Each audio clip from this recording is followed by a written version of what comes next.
On a cold April morning, a young climber stood at the base of one of the most unforgiving walls in America, the Moonlight Buttress, a 1,200-foot vertical maze of sandstone with barely any holds and absolutely no room for error.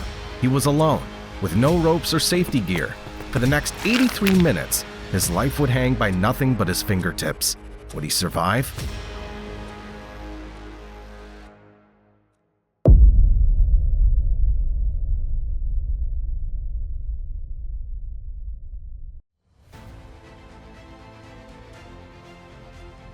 Before anyone knew his name, Alex Honnold was just a quiet kid from Sacramento who loved to climb. He started in a gym at age 5, and by his teenage years, he was spending more time dangling off plastic holds than anywhere else. But what truly set him apart was his mindset. Honnold didn't care about fame or sponsorships.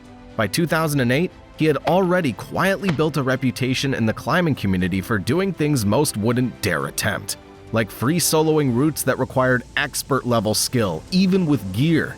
But nothing had prepared anyone for what he was about to do next.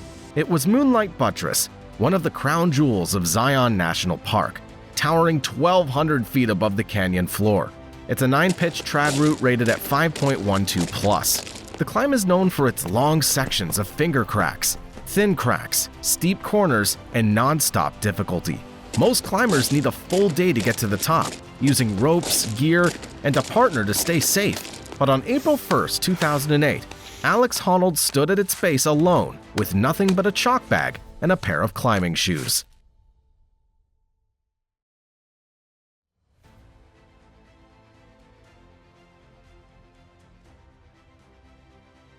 This wasn't some impulsive dare. Honnold had been eyeing Moonlight Buttress for a long time. 2 years earlier, he had climbed it with a partner and instantly became captivated by the route. In the months leading up to the solo, he spent 6 weeks training at Indian Creek, developing the crack climbing endurance he'd need for Moonlight's relentless pitches. But the physical preparation was only part of it. Honnold's real training ground was in his head. He spent hours mentally rehearsing each sequence, visualizing every move until it felt manageable. In the days before the solo, he rehearsed the route 4 times, climbing it alone while studying every placement and position. Then came rainy rest days. 2 days later, with his body rested and his nerves steady, Honnold decided it was time. And as he chalked up one last time and stepped onto the first hold, the question wasn't whether he could do it, it was whether he could do it alone.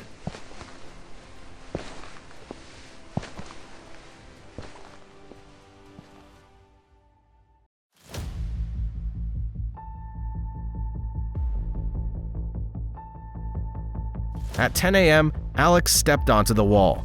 It was warmer than he expected. The rock was still in the sun, and he hadn't planned for that. But he felt light and a bit giddy. He'd been so nervous the night before that he could barely sleep.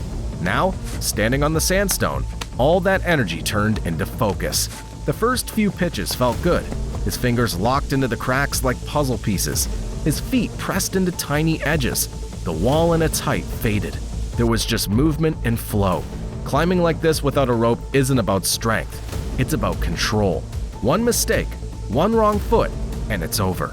But Alex wasn't thinking about falling. He was just thinking about the next move. He turned on his iPod, hit play on his top 25 playlist, and kept moving.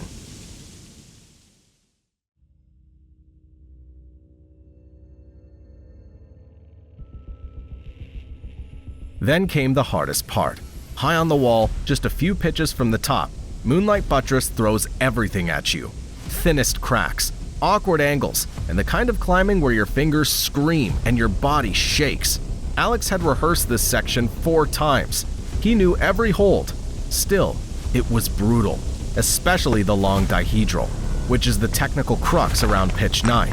Here, you have to jam your hands and feet into the corner while leaning your body away from the wall.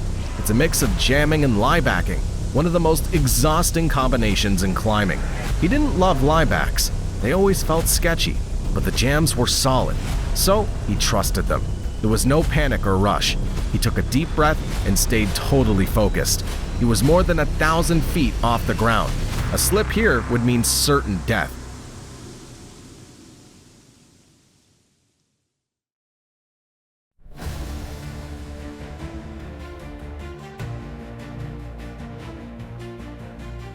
As Alex neared the top, there was no one watching him.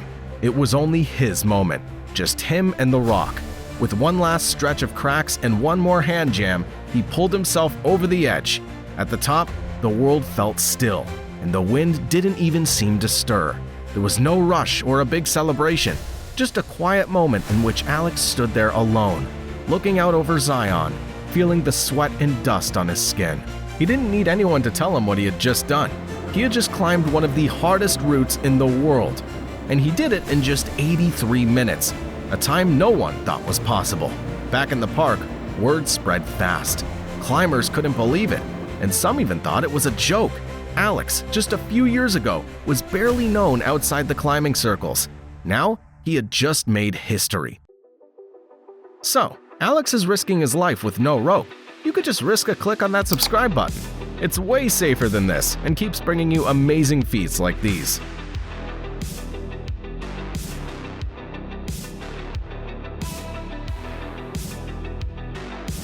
In the days that followed, climbers and journalists asked the same question. Why do it like this, alone, with zero margin of error?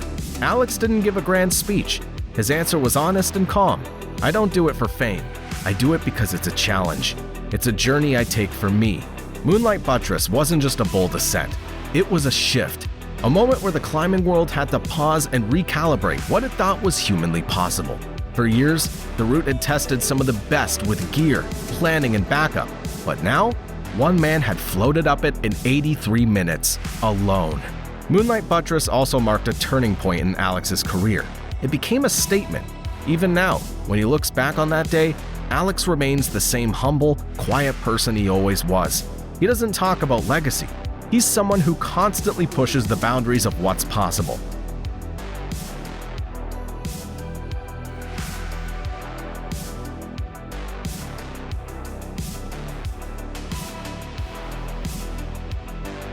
So, what did you think of this insane solo? And what extreme record should we cover next? Drop it in the comments. Every single one of them is read. Thanks for watching, and if you enjoyed the ride, don't forget to like, subscribe, and tap that bell so you don't miss the next jaw-dropping story.